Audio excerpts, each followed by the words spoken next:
Hello, and welcome to Empowered the Podcast. My name is Linda, and I am your host. I am an empowerment coach, a spirit junkie, a realtor, a proud mom, and a dog mom. I'm also an animal advocate, a child advocate, and someone that overcame a lot of challenges and trauma in my life. This podcast is packed with powerful content, inspiring conversations with amazing guests who will help you heal, grow, and evolve into a better version of you so you can attract in your best and most empowered life. I don't know about you, but I'm not here for mediocrity. I'm here for an abundant, blessed life. Life does not have to be so hard. That is an old program. We can do less and attract more, and I know this to be true. I love bringing you this powerful information. I hope you enjoy, learn, and grow. Have a beautiful day. Hello, and welcome to Empowered the Podcast. I'm your host, Linda Brand. Welcome back.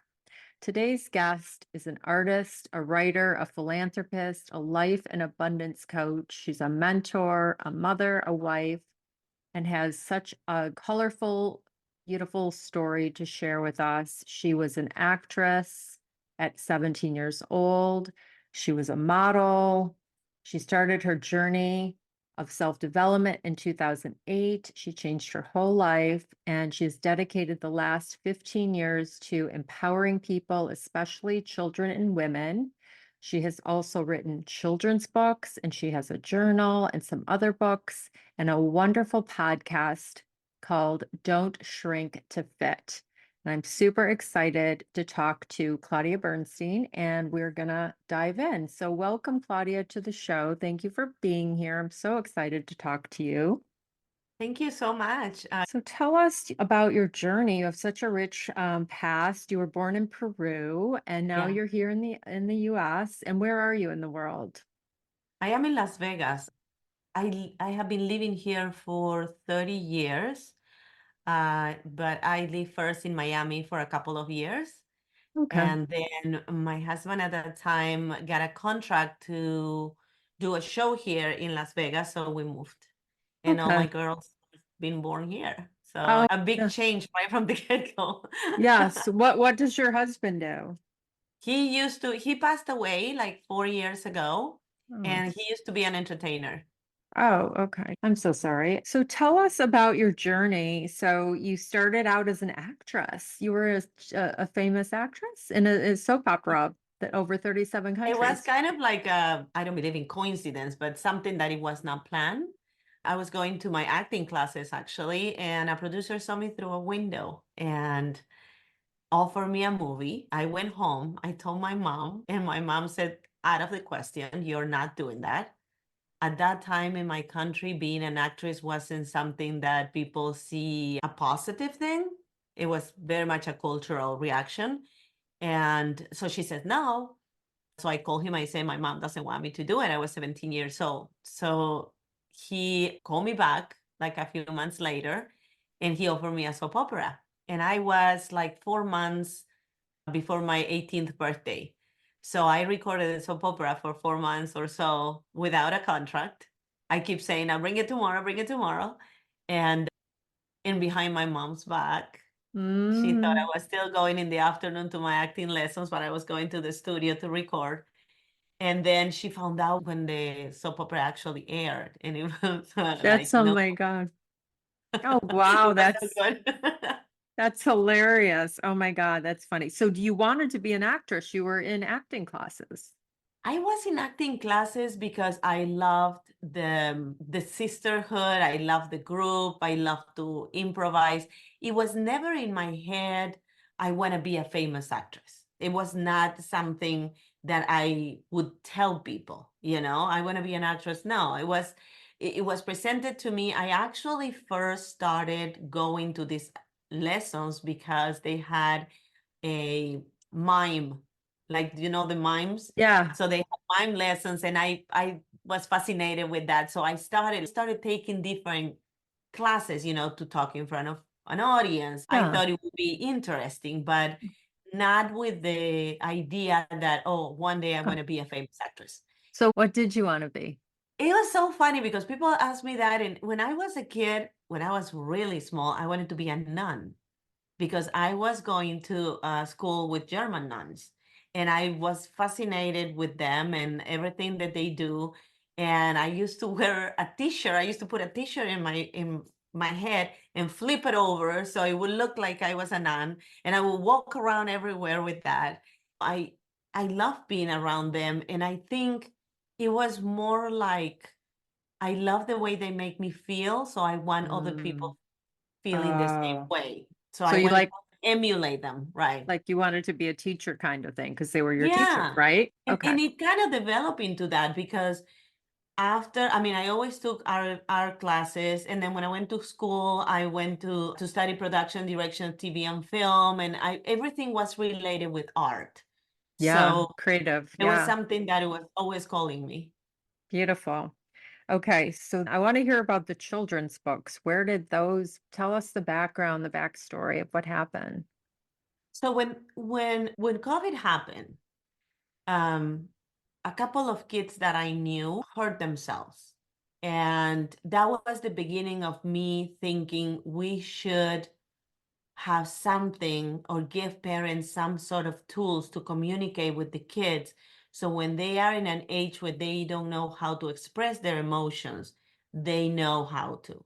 I feel that trauma is the inability to be present. And oftentimes, when we have trauma, we don't see what's happening really around us. We're just stuck on that moment of pain. And that moment of pain is a really bad advisor because it kind of block you from seeing the possibilities you have in front of you. So that was the first thing my first motivation. And I actually, before I started the books for children, I created a journal for children called My Gratitude Journal. And that was the beginning of all this children saga, that I Oh, am in wow. now, Yeah, that's because beautiful. that journal was used in a study from UNLV, which is the University of Las Vegas, Nevada. From UNLV had a program called Kids Court, which is a program that helped children get familiar with the judiciary system. So when there's kids that have been abused or are immigrants and they don't have representation, or they are in a custody battle, or anything that would create anxiety for kids when they go to court, they would go to this program and they would get familiar with the court. Who's the judge? Who's the police that is standing there? Should I be afraid? I should not be afraid. These people are looking after me. So I met a professor and I shared with her the story of my journal. And I met her because I created a foundation with my husband called the Bernstein Children's Rights, where we would give money to the foundation, obviously, to get legal representation to children that would come and accompany from another country. There is a Mm. lot of children that get here without their parents Oh, my because goodness. whatever is happening in their country. So those children go to court and they don't have anybody to represent them, or sometimes they will have somebody who is just Doesn't care. appointed by the Yeah, judge, but and it they don't doesn't care. care. Right. So this lady, this professor, was working with us to help these children that were going to be represented by our foundation to get familiar with the judiciary system. And Wow. then she loved my journal and she created a study to see if these kids had a more positive disposition after they write in the journal for a period of time, because the journal would motivate them to focus on the positive of each day and be grateful instead of the circumstances they were going through. So that was kind of the beginning. And once I started with that, then my journal was shared with some of the magnet schools here in Vegas. They were sent to different places in the United States. And that kind of motivated me to create the books. And the books came as a coincidence, kind of it, although I said I don't believe in coincidence, but I was having an interview in a podcast. And at the end of the podcast, I was talking to this guy that was interviewing me, and he said to me, "What is store for you for next year?" And I said, "I don't know, maybe I will finally publish my children's books." And he goes, "I have a publisher." I'm a Mm. publisher. I can do that for you. So we talk about it, and he published my books. So it Wow. wasn't even planned. And that's the beauty of life, I think, that things are presented to you. And if you are open to receive them, they can become something wonderful. And Mm. that's what happened with the books, Mm. and now my books are in so many places, are Yeah. in South America. Another Yeah. publisher took it under their wing and are in Argentina, in Colombia, in Peru, and Yeah, a yeah. couple of I other love I love countries. that. Yeah. So I've been writing in gratitude for over 10 years because of my health condition, doing it at that time. So I'm a huge gratitude person, and I know already what those results were with your study because it's extremely important and extremely powerful. I just love the children advocacy. That's so beautiful that you are helping those kids that were not represented fairly. That's such a beautiful thing that you guys did. And open to receive, you were saying when you're open to receive, it shows up. I'm teaching a course tomorrow, worthy, wealthy, worthy women. And the second week is the O is open to receive. And it's just, you just said it. And I just was like, yes, this is something that we have to learn how to receive and be open. It's so interesting. But tell us you wrote the books, the children's Mhm. books. So what was your intention with the books? You were gonna eventually. Since my girls were little, I have tell them stories. And when my oldest daughter was in kindergarten, I wrote a story. I took it to Kinko's. I put the little spiral thing. I draw myself the drawings, the illustrations, and I gave it to her, and the teacher read it in school.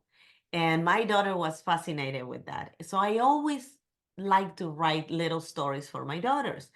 And when COVID happened, and after I wrote the journal, I started to think about all these difficult subjects that we sometimes don't approach the right way and create those traumas for the kids. And then as an adult, you pay the consequences. There is a lot of adults that don't even remember their childhood because they had so much trauma that their brain just blocked everything. So I thought to myself, what are the subjects that I can talk about that has been impactful for my own children? And I was able to navigate in a way that didn't create a trauma for them, that they were familiar with them and they embrace it and they accept it. So one of them was obviously the divorce, because I went through a divorce and I was able to manage that part of my life in a positive way. I had an incredible relationship with the father of my kids until the day he passed. Um, and I wanted to give those tools to other parents so they could communicate with their kids and have the opportunity to ask them questions and receive whatever experience the kid was going through by reading the book. So in the back of the book, you have prompts that you can use to communicate with their kids. Mm, Then I thought about what brilliant. is other subject that is difficult is grieving. So let's talk about grieving in a way that children understand, that is not being, nobody's abandoned them, nobody's leaving them. The same way that they feel is my fault when parents get divorced, when somebody that they love die, they feel abandoned. Why did they Mm-hmm. leave? What did I Mm-hmm. do? How can I change this? Maybe if I'm a better kid, that person will come back. So if you, instead of focus so much into the person dying, you start paying attention to the times that you spend with that person and the value of those times and how your memories with that person are going to be with you forever, even though that person is no longer with us, then you are rescuing something positive from a really not good situation. So I wrote the book for grieving, Mm, which is called Where Did Grandma Go? And the third one was something that I always told my girls when they were little, and actually I did it because it served me, which was secrets don't include mom. So you can come and tell me anything because you're safe. And when somebody tell you this is a secret, it doesn't include mom. Moms are exempt from that. So my kids mm, grew up thinking that they could tell me anything because it's okay. And until now that they are adults, they will come and share things with me that they don't like. My oldest daughter called me the other day, and her best friend shared something with her, and she says, Mom, I gotta tell you something, but it's bold, like, don't tell anybody. I'm like, I won't tell anybody. And she shared that with me because they grew up knowing. Oh, you're brilliant, Claudia. My God. I mean, because the subjects of the books, the grieving, the divorce, secrets, I mean, these are so powerful and important and significant in this day and age. Oh my gosh. I mean, but divorce is so common. I mean, I had a lady and she said she had this great childhood. And then at 16 years old, her parents got divorced out of nowhere. And it really just was like, it just turned her life, she got Upside into down. drugs. Yeah, she got into drugs and alcohol. And I mean, and now she's healed all of the things and she's doing breath work and practicing that, but she was drinking and all these things. And it's like that was the divorce and what it did to her. So I just love that you picked those amazing subjects. I'm so fascinated. I love it. And I love the name Brighter Days because I'm all about, like, I grew up in a little bit of negativity and criticism and I have my own traumas and everybody has their own versions and I'm a child advocate too. And I Mhm. also we're all like children inside these adult bodies We all anyway. have, you Yeah. know what, Linda, we have that child in us. Yeah. That 6-year-old is part of who you are. And when you honor that child, when you acknowledge that child, when you, in a way, can go back to you, to your soul, and say, it's okay. Whatever happened, it's okay. We're still here. I'm still here with you. I'm proud of you for overcoming whatever you had to overcome. And now together, we're going to go to the next level. But you're not coming to that next level by Yeah. yourself. I'm not Right. going to my next level by my 57-year-old. I'm going with my 6, with my 12, with my 18, with my 25, with my 38. I'm going with all of them because Yes. all these women are part of who I am now. Without them, I would not be who I am now. That's So I right. learned to embrace and to honor all these ages of myself and Exactly. and acknowledge them for what they did, Yeah. for what they didn't do, and Yeah. also for keep on going. Because like you said, your client, there is a lot of us that don't have the strength sometimes to just say, okay, the world as I saw it doesn't exist anymore. Right. And now I have this world and I have to embrace it. A lot of people don't have that strength, and that's why they go and run away with alcohol and drugs and all that stuff because it numbs you from the pain. Right. It makes you not think about it. And that's Yeah. what you ultimately want to do. But if you are able to find the tools to deal with those emotions when you are going through those emotions, then you're Yes. embracing those feelings, you're getting familiar with those feelings, and you're learning from those feelings. Exactly, exactly. The book that I just want to touch back on the books. You had mentioned that in 2020 that these kids were hurting themselves. Those weren't the little kids that you wrote those divorce and the grieving and No, they the were they were, teenage teenagers. kids Yeah. that were So caring like your clients. They were at 16, 17 years old and they didn't have answers and they didn't know where to go. And they felt overwhelmed and they so felt there was no other option for them. And they were doing stupid things and they were right, hurting themselves. right. So I thought, how can we change the narrative? How can we change the next generation so they are not in that place where these kids now with COVID, that they don't have social life, that they don't have anybody to interact with, that they don't have somebody to give them Mm, comfort, can right. go. So what So did you let's start with them when they're little and give them Oh, the got you. tools to digest these emotions and learn to communicate. Yeah. When you're hurt, let's talk about it. I'm curious. Tell me how you feel. What do you think it should be the alternative? Why do you think you feel that way? How can I help you so you Yeah. understand? Yeah. You know? Yeah, that's great. So Okay. So did you create a book in 2020, a different one, or was that the journal, the gratitude? My first book was Brighter Days, and the reason why I published Brighter Days was in 2019. I created, I published it at the beginning of 2020, and I did it because I spent many years of my life being sick. I had cancer 3 times, Oh my and gosh. my kids' childhood was in a lot of times shared with radiation and hospital and doctors.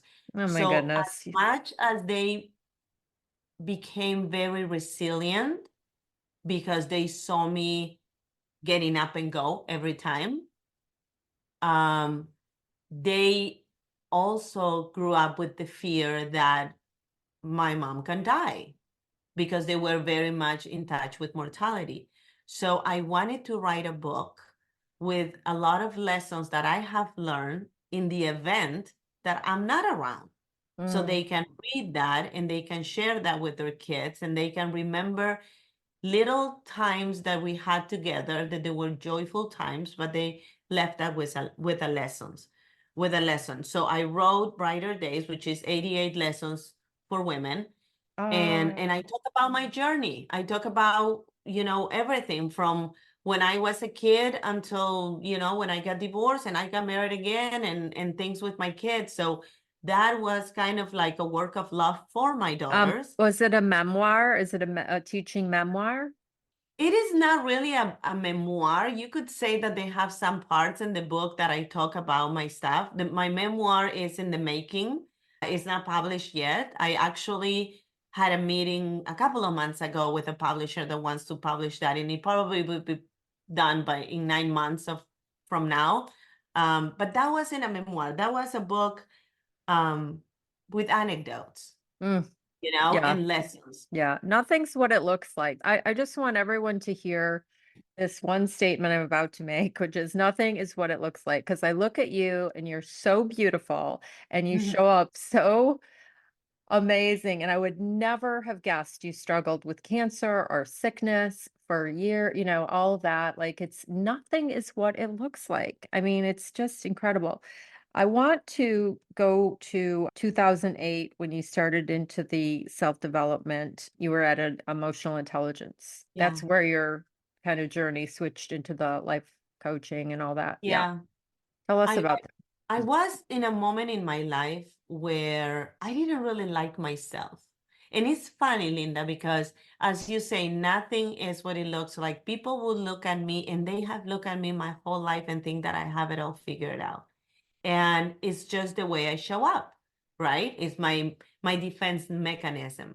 But inside me, I was very troubled because it was like nothing was good enough. Nothing fulfilled me. Nothing made me jump out of bed in the morning. And I was 7 years engaged with my husband now, but I was engaged with him. We were not living together because for me it was very important to keep that space for my daughters and not bring I another like that. person, Good for you. especially, thank you, especially because number one, because they're girl, but especially because I didn't want, like my ex-husband used to say, you didn't want anybody messing up with your project. And that is true. I didn't want anybody messing up with my project. I had a very clear idea how I wanted to raise my kids, and I didn't want any influence You did from a an, fine, an yeah, outsider. yeah, you did a So beautiful job. thank you. So I was engaged and he kept asking me when are we gonna get married, and I keep moving it and I keep moving it because I felt that there was something that was not aligned and I didn't know what it was. So I called one of my friends and I said, I'm moving back to Peru. I'm gonna break up with him and I'm moving back to Peru. My country, I always have a job. I can always go back to acting. I can always go back to do a TV show, whatever I want to do. So I'm just going back to Peru. This is going to be good for my daughters. They're going to learn a different language fluently, even though my oldest one is fluent in Spanish, but the other two resist.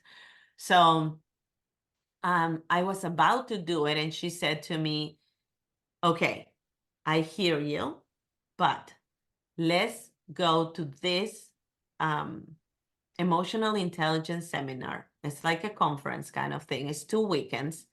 I will pay for it. Because at that time I was a single mom and I didn't have $3,000 to just do it. And I said, no, no, no, no, you don't have to pay for it. I don't know if I'm going to do it, blah, blah, blah. So I went for a hike with my then fiance. And I said to him, and I was very honest. I'm always be very transparent. I mean, it's like, I think it's the best thing to do because it's Yeah, a there's lot no of other. work. Yeah, there's no I'm other. not trying to Exactly. cover up, You don't to memorize anything. It's just Oh you're my gosh. just Yeah, no, it's too much I'm the work. same way. I'm the same way. I'm honest in every area of my life because there's, no other better way to be in business but anyway, yeah. So you were So taking a I said to him, I need, I'm gonna go to this seminar. I'm gonna put it on my credit card. I don't know what I want. I love you, but I feel that there is something missing. I'm afraid to make a mistake. I don't want to expose my kids to a life that might not continue. I don't want to have another divorce. And he said to me, no, no, no, I'll pay for it. Just go. I'll pay for it. I'm like, no, no, I'm back and forth because, the pride of the single mom, I can do everything myself. So I went and I did the discovery part. And then the following weekend was the breakthrough part. And when I went to the breakthrough part and I had to acknowledge a lot of things that were my responsibility, it pulled me from the victim place.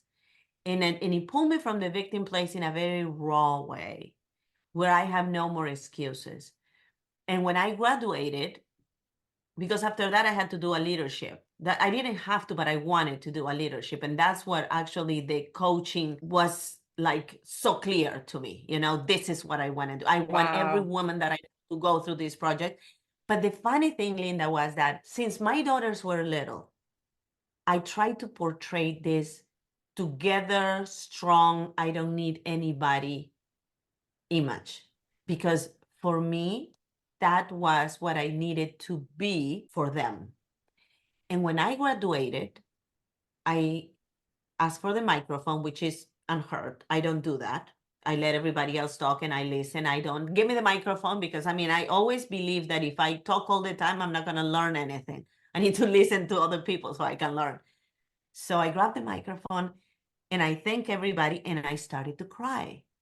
And my kids were staring at me like if I was growing horns out of my head because they have never seen me cry. I would not cry in front of my girls. And they were like, oh my God, these people hurt mom. They hurt mom because she's crying. And I said to them, my biggest take out of this is that to be strong doesn't mean I cannot be vulnerable. And I am going to start showing up different to you because I want you to be able to be vulnerable. I want you to be able to have the courage to be vulnerable. So my whole speech was to them. The room had 120 people, but I was talking to them because I felt that I was doing a disserving to them by trying to be so together and so strong and so in control.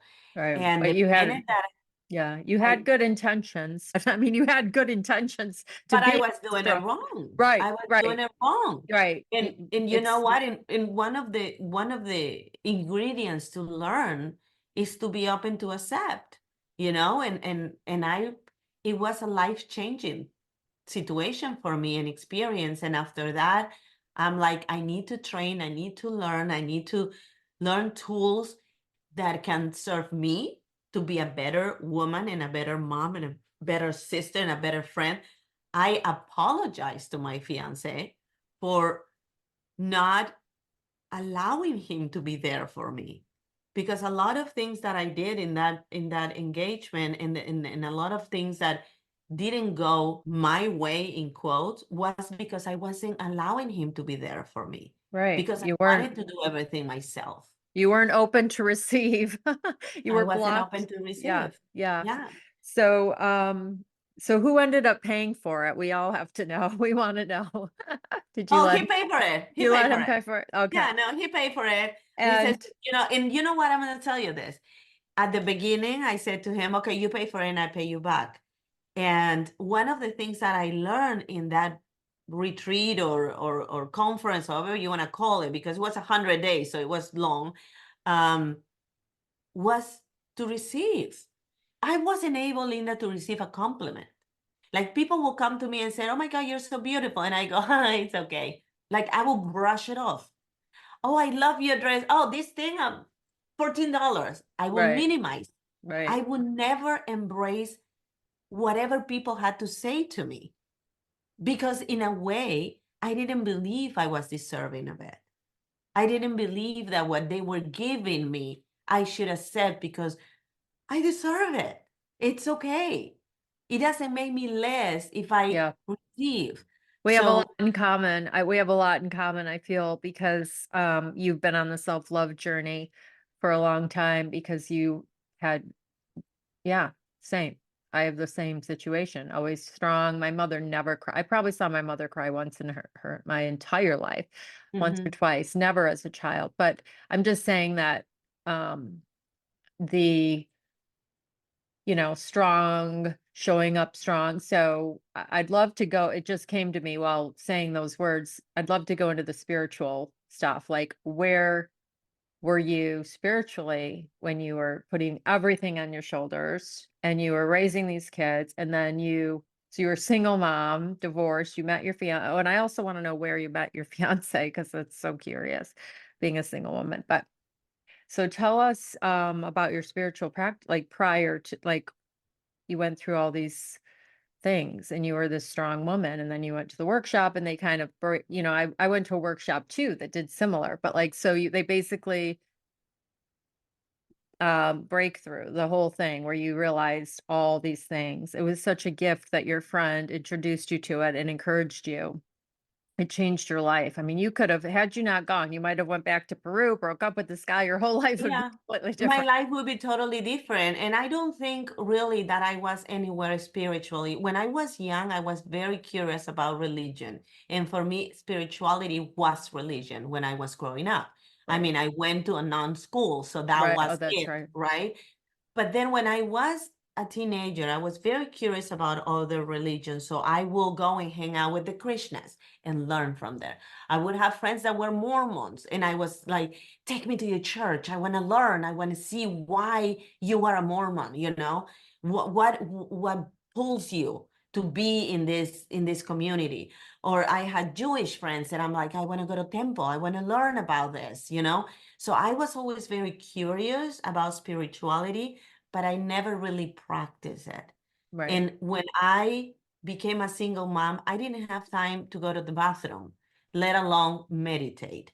So I would once in a while meditate, but I didn't really know how to. So I would just lay down with my baby Sophia at that time and just listen to whatever music and try to breathe. And that was meditation for me. But I really didn't know much about it because I was go, go, go, go, go. And I didn't give myself the gift of pausing.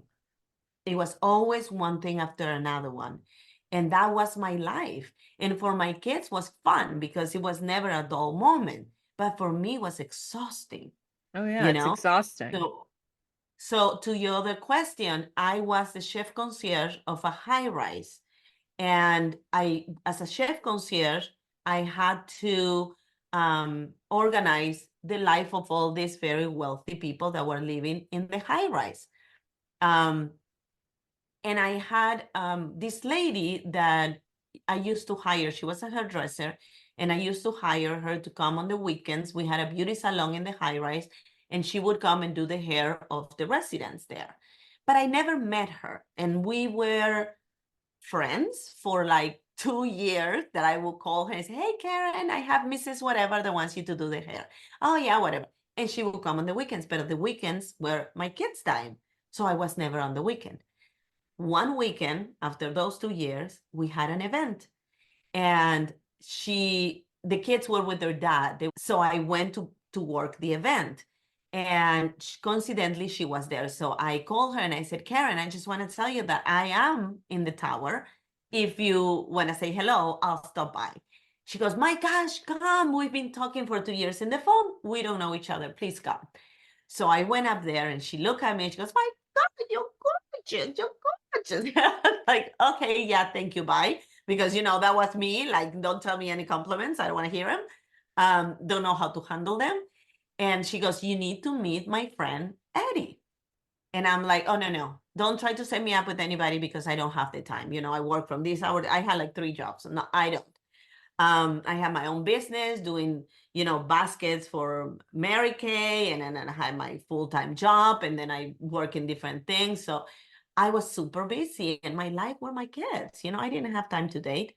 So she invited me when she calls me back and she says, Claudia, there is this concert of the Moody Blues. I had no idea who the Moody Blues were. I mean, I'm from South America. There's nothing Moody Blues over there. So she goes, there is this concert for the Moody Blues, and my friend Eddie has extra tickets. You have to come. I want you to meet him. I told him everything about you. I'm like, what is there to say? I'm a single mom of 3. Stop saying anything because that, right?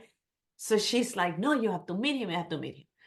So I went home and I told one of my Mary Kay friends that was my neighbor, and I said to her, this lady invited for the movie, and she goes, oh my God, I love the Moody Blues. You gotta go see them. They're amazing. And I'm like, I'm not gonna go because I never had a babysitter. So my kids were with me during the week and they were with their dad on the weekend, but I never like date or leave my kids with somebody. I didn't do that. So she said to me, I'll stay with the girls. And she knew them from forever. I mean, I got divorced when my youngest one was 11 months. So she knew them from forever. And so she stayed with them. And I went to the concert and I was introduced to this friend. And he was very opposite of me. He was a man who had a lot of world, who was, very successful, very secure of himself. And I didn't care too much for it. I thought it was like, this is not a world I want to be part of. Because although I was not very spiritual, I was very clear about my avatar, okay, who I want to be and who's going to be in my tribe. And he didn't fit the requirements to an extent. So, and it was funny because I look at him and I was like, I know this person from somewhere, but I didn't know from where. And I was like, what school your kids go to? And he would say some private school, right? And I was like, no, my kids were going to public school. Or do you go to this place? Whatever. Trying to figure out have I seen him before? No idea. So the concert finished. He asked me to go for a drink. I told him no. He told me everybody was going. So I said, sure. We got to the restaurant in the same hotel where was the concert. Nobody else showed up. It was just him and I. So I'm like, yeah, right. But I said to him right from the get-go, I said, you know what? I don't want to sound rude, but I am not your kind of girl. Like, practically, you're not going to get in my jeans. It's not happening. Listen, sorry, but I'm sorry you wasted your ticket, but this is not happening. And he was like, where are you from? I'm like, from Peru. And he's like, no, which planet? Because nobody has said that to me on the first date. And I go, but this is not a date. We're meeting, but whatever. And he was like, okay, we talk a little bit about each other. And he walked me to the car. And I thought that was it. 2 days later, my phone rang and it was him. And he's like, Karen, give me your number. I want to take you out, blah, blah. And I was like, I didn't know and I was also thinking, I don't even know who this guy is. So I said, well, maybe, I don't know. I hung up the phone. I was doing laundry. And because the concert was a Thursday and this was like a Sunday. So my kids were with their dad and I was doing laundry. And I was talking with my friend in the phone and then his commercial show up on TV. And I was like, oh my God, this is the guy. This is the guy. That's how you My friend knew. is like, who? Which guy? And I go, the guy that I went to the concert. He was a lawyer. And I thought he looked familiar because you know how sometimes you have the TV on and you're just not really watching, but you're listening or whatever. I used to do that when I would stay home alone, on the weekend doing whatever thing I had to do just to keep the company. And that was him. So now I was more hesitant about it because I was like, this guy probably think that he can get anybody and I don't need to. but then we get to know each other. And I went to the movies with him. He found out one day that I was going to the movies with my girls because he called me, "What are you doing?" I said, "I'm going to the movies with my girls." He showed up in the movie theater with his girls. So he started pursuing me, which I wasn't very happy when he showed up with his daughters because my kids were out, like don't try to meet my daughters. Um, but I mean, he was Okay. persistent. Yeah, I know. So were you attracted to him physically when you first met him? I don't think I had an opinion, yes or no. He is an attractive man. Yeah, I Um, was just he's curious. he's very he's very secure. So sometimes that by itself Confident. Yeah, is very confident. confident. So he's And very like, he knows what he wants. So he wasn't beating around the bushes with me. He was just yeah, very straightforward. So there was a side of me that was very curious, but there was also a side of me that was scared. So right. when Of you're course. scared, you run away. Yeah, exactly. No, I But I see it. still look at my husband now and I think he's a very attractive man. But Yeah, at that moment, I don't think that was like a yeah. priority for me. It Right. was, Yeah. Yeah. That was a curious question, but I already could hear I was like listening to you going, of course he was interested in you, besides that you're beautiful, but like the fact that you were, not so easy, you know what I mean? Harder to get. standoffish. Yeah. You were like, stand up. That just men love the hunt. Okay. Thank you for sharing how you met. I love that story. I love that story so much. That is so cool. It's the best way to meet through friends.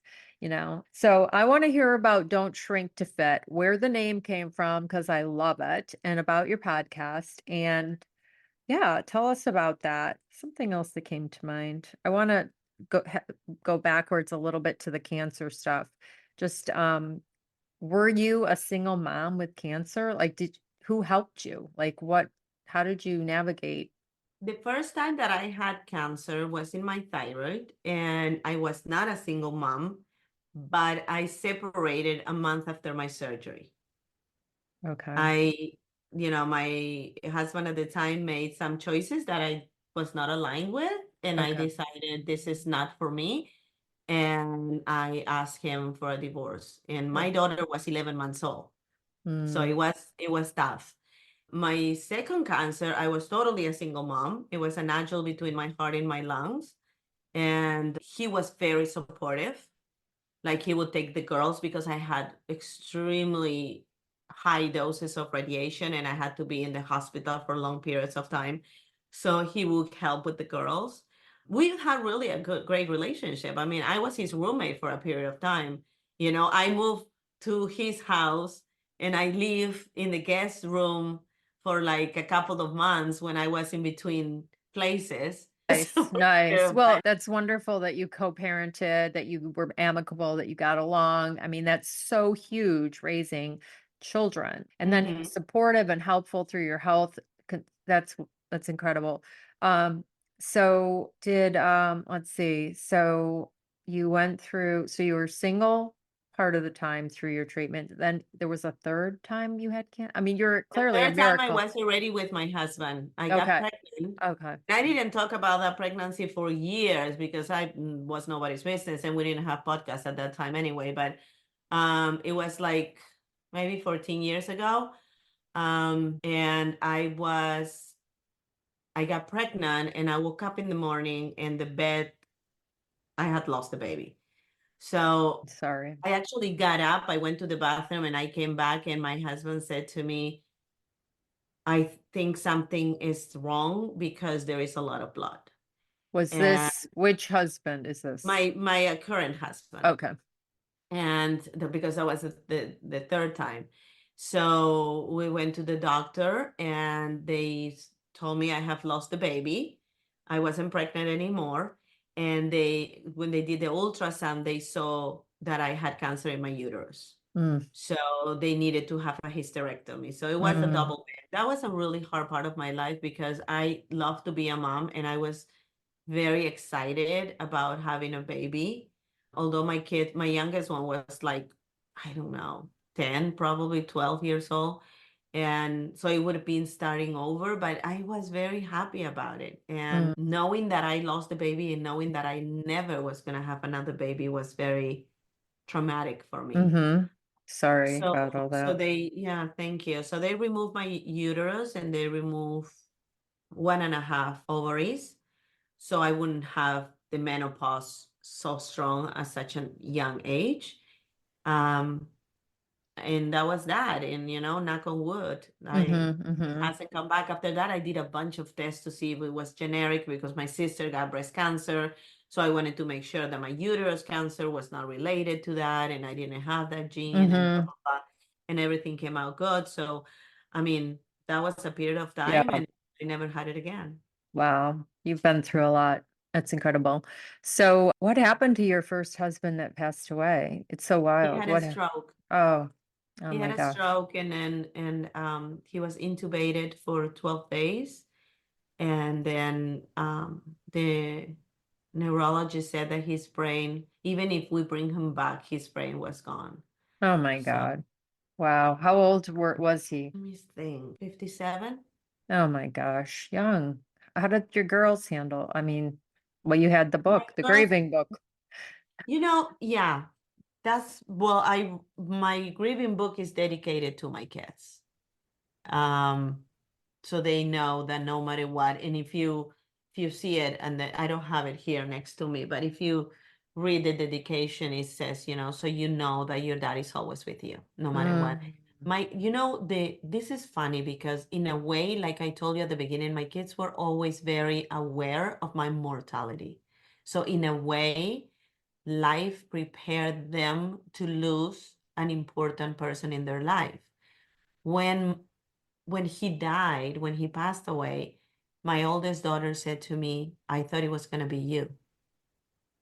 Like I have prepared my whole life to live without you at some point. I never thought that I had to deal with losing my dad. And she had an amazing relationship with their dad. Their dad was her biggest cheerleader. I mean, he was another child for me all the way. He was a play dad, he was a Disneyland dad right. for The them. So, entertainer. Yeah. How old so was it, your daughter that you're speaking of when her father passed? so she was like 25, yeah. 26, I'm sorry. And that was funny because we were talking about this the other day, and she's like, you lost your dad when you were 25. I lost my dad when I was 26. And I'm like, yep.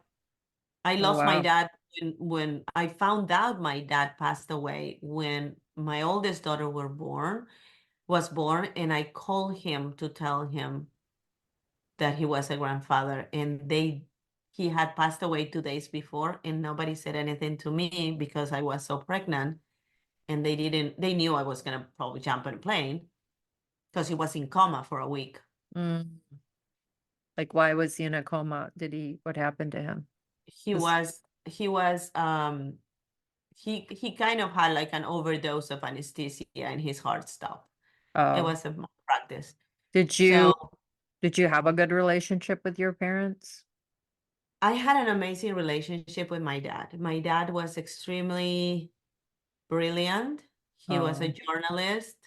I have a lot of his traits. oh, yeah, I clearly. I Yeah. write, but I was a journalist a period of time. We had a really tight relationship. She was a bohemian. He was an artist. He wrote poetry. He published books. My mom was more like a businesswoman, not as nurturing, very business, matter of fact kind of personality. So I feel that I was very blessed to have the two ends of the spectrum in a Yeah, way, you you know. did. Yeah. Why do you think you got the cancer? I'm just, I have learned after a lot of research and search, um, that there is no coincidence, that the reason why I had cancer in my three chakras, which is my throat, my heart, and my uterus, is because I was lacking. I was lacking something. When you have cancer, there's people that believe when you have cancer in your throat, it's because you're not able to speak whatever is hurting you. When you have cancer in your heart, it's because you have a horrendous pain. And when emotional pain, when you have cancer in your uterus, it's because of your relationship with your mother and what is missing there, what you were lacking growing up. And me understanding all those voids in my life allow me to be a better parent for my kids because I don't ever want them to go through that. So when I talk to them, I can tell them my opinion and about something. I'm always open to hear their opinion and we have an honest conversation. When they were little, although they were little and they were not making the decisions for me, I will still run some things through them so they feel acknowledged and empowered. And I will tell them, I am going to make the final decision, but I'm curious to know, how do you feel about this? And at the end of the day, I was the adult and I will be the one making the decision, but I will make sure that they felt heard, that they knew that I was listening. Mm, And then if I made a decision that didn't align with what they wanted, was because I, as an adult, considered that that was the best decision for us as a family. beautiful. So tell us about your spirituality today. I am Well, very spiritual in the sense that I was raised Catholic and I go to church probably 4 times a year on the main things. I go to temple the same amount because my husband is Jewish, so I go to temple and all the songs, and I'm very involved in the community. But as far as practicing, I have a direct relationship with God. I know and I believe that I am a piece of the masterpiece. I do believe that. yeah, I believe that I am here for a reason, that I have a purpose. I'm aligned with my values, and that's part of my spirituality. I'm guided by the golden rule. I don't do others what I don't want others to do to me, and sometimes it's hard, and I try to do the right thing even if nobody's doing it, and not do the wrong thing even if everybody's doing it. So I love that. So good. I think that is, it's a work in process. Every day we learn something about somebody else and we learn something about ourselves. And when things don't go our way, I don't question it anymore. And that is a huge part of my spirituality. I receive it and I try to understand why that didn't happen or why did happen. And what's the lesson there for me? Because I truly believe that I came to this world to be happy, not to suffer. So if something is not happening that I wanted, then I need to rescue whatever it is in that lesson that can serve me understand better why that didn't happen. Mm, So rejection for me, for example, Linda, is not personal. It used to be personal. I used to be the kid who was afraid to make a party because maybe somebody's not gonna come. I don't live my life like that anymore. If somebody doesn't choose me, I'm not the right candidate for them. But it has nothing to do with my value or who I am. I And love that that. for me is Huge. so big It's because big. I took that weight out. I don't feel, oh my gosh, I need to be the flavor of the week for everyone. Right, right. Well, we never will. We'll never be everybody's cup of tea. Never. So why try? I mean, just being your authentic self, showing up as yourself and, serving like you're doing, you're definitely a leader and I love it. So tell us about the podcast a little bit. Where did it come from? So many, many, many years ago, I was reading a magazine and they was having an article about self-worth. And in the headline says, don't ever shrink to fit. Okay. So I love it and I cut it and I put it in my bathroom. I have like a little board there that write things that empower me. So I Mm, put it there and I love look at that. it. And even my mom came one day and she goes, "Oh, I love that." And I go, "One day I'm gonna do something with that." So when I published my journal for women, I called it "I Don't Shrink to Fit" because I wanted to empower them. And at the back of my journal, I have a lot of empowering exercises that women can do every day to build their self-esteem. And when it was time to do my podcast, I thought this would be a great name for my podcast because I have women that have a pivotal moment in their life and they have come out the other way high in a good place. And that could inspire other women to follow those examples and never shrink to fit to that level or that person that society or your parents or your friends or your mentors make you be, you know? Sometimes you have to unbecome what you Yeah, are and absolutely. become what you are meant to be. But this is pretty much where the name came from. I read it in an article many years ago, you know, and that phrase stuck to me.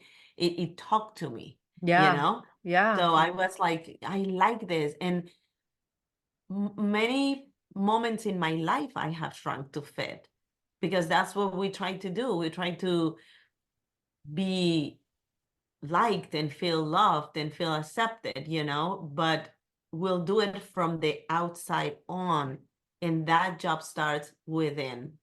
And be out there and serve as a billboard for somebody else that might be going through the same struggles. Mm-hmm. Yeah, absolutely. So good. So tell us some of your spiritual leaders, coaches, books, things that maybe had an impact in your life. Is there anything that stands out that, I listen, I love the Four Agreements. You know, the Four Agreements, it's a yeah, book that helped me raise my children. yeah, Um, I love Eckhart Tolle. Although sometimes it's hard for me to, you know, understand once I listen to it a few times. You know, um, I love the book Worth It. I just started to read it, you worthy? know. Oh, the new one? Emily, yeah, Yeah, yeah, Jamie Lee. I like her. I like her a lot. I like the fact that she needed to do this book so she could share her journey Yeah, that we are all in. At some yeah, point, you know, you can be at the beginning of the book or you could be at the end of the book, but you are part of it, you know? So, yes, absolutely. I was reading it last night and I loved how she just reframed things and how, yeah, it was very, very and I powerful. want to tell you something that is funny. I love Cinderella. And I actually I have a journal here that I actually took it to Kathy when I because it's my journal here. And outside it says, have courage and be kind. Where there is kindness, there is goodness. And where there is goodness, there is magic. Cinderella. And Mm, it's like if you really listen and watch the movie, there is a lot of pieces of advice there. Is Cinderella is not just about the poor girl that got her happily ever after. It's mainly the ability of having a joyful life without all the extra that so many people need to have a joyful life. I mean, if you think about it, she was a happy girl. You know? yeah, It had the end of of the stick, but she was a happy girl. And that is inspiring. yes, And also absolutely. the lesson to learn there is like if you wait for the right person is gonna come, you know? You Yeah. don't have to be chasing anybody, you gotta attract it. And Oh, your attitude, your way of being, your way of living is what's gonna attract other people to you. mm-hmm. Yeah, beautiful. Exactly true. So good. Yep. I love the four agreements as well. Yeah, never take anything personal. That's one of the four agreements. So Mm-hmm. such a powerful one. And it's can be hard, but it's typically it's accurate, Yeah, because we take things personal, we internalize them, and it has nothing to do with us 99% of the time, you yeah, know?